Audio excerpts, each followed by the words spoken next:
السلام عليكم ورحمة الله وبركاته. اللهم صل وسلم وبارك على سيدنا محمد وعلى آله وصحبه أجمعين. أهلا بيكم في قناتي لتفسير الأحلام. أنا نهال مجدي مفسرة الرؤى، وهنتكلم النهاردة عن اللحم المسلوق في الرؤية. تمام؟ طبعا اللحم له تفسيرات كتيرة جدا. النهاردة هنتكلم عن نوع اللحم لما يكون مسلوق في الرؤية، هل ده خير ولا لأ ولا مقلق ولا إيه بالظبط؟ اللحم في الرؤية له تفسيرات طبعا مقلقة جدا، ولكن هنا بيكون إن شاء الله خير. تمام؟ إذا لقيت في الرؤية إن أنت معاك لحم واللحم ده بتسلقه وواخد وقت على البوتاجاز وكذا وكذا، ولكن في النهاية خالص اتسلق وغرفته، تعرف انها رؤية طيبة جدا جدا، لان اللحم هنا بيكون بيدل على الارزاق المادية، ولكنك انتظرتها كتير قوي، صبرت والحمد لله دلوقتي جاء وقت ان انت تنول الرزق ده وتطوله وتدوق حلاوته. تمام؟ اذا اكلت من اللحم المسلوق في الرؤية تعرف ان رزق طيب حلالا ان شاء الله تحصل عليه.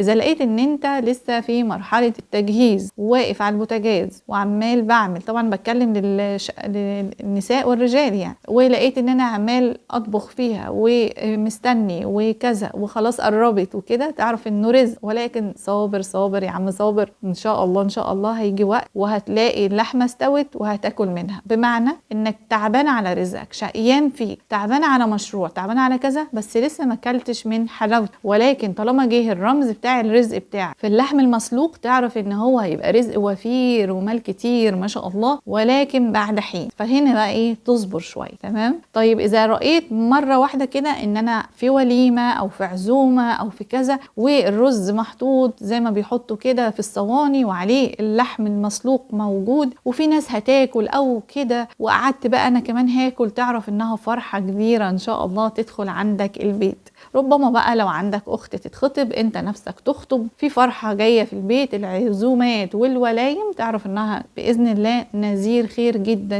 يحصل. وبالنسبة للحوم لما تظهر فيها تعرف ان هو خير كتير جدا، فرحة كبيرة جدا. تمام؟ ان شاء الله تدخل عليك وعلى اهل بيت طالما لقيت الكلام ده في البيت، او مثلا ماما هي اللي كانت بتحضر الاكل والوليمة جوه وكذا وحطينا وفرحنا، فهي فرحة ان شاء الله مرتقبة. ممكن تكون بنت خلاص بتتجوز، كاتبه كتاب، الكلام ده. تمام؟ الله تعالى اعلى واعلم. برضو من اجمل الرموز انك لو لقيت اللحم المسلوق ده انت بتوزعه صدقة في الرؤية، يعني لقيت ان انت مثلا حاطه في عيش وبتوزعه على حد او بتديه لحد، او انت عامل اطباق غدا وبتوزعها في الشارع وفيها لحم مسلوق، تعرف ان دي يعني حاجة قوية جدا جدا في الرؤية، معناها ان شاء الله ربنا يشفي. يعني انا اول لما اسمع الرؤية دي اعرف ان الرأي يا هو يا حد يهمه جدا مريض. تمام؟ فاللحم المسلوق اللي بتوزع ده رمز لشفاء حد في اهل البيت، ان شاء الله بيكون رمز مبشر جدا جدا بالشفاء التام. لو لقيت طبعا اللي انت الصدقه بتاعتك دي انت بتديها لحد والحد ده فرح او اخدها منك، مش مثلا رفضها ورماها او اتثابت او باظت او كده، كل الكلام ده طبعا غير محمود، لكن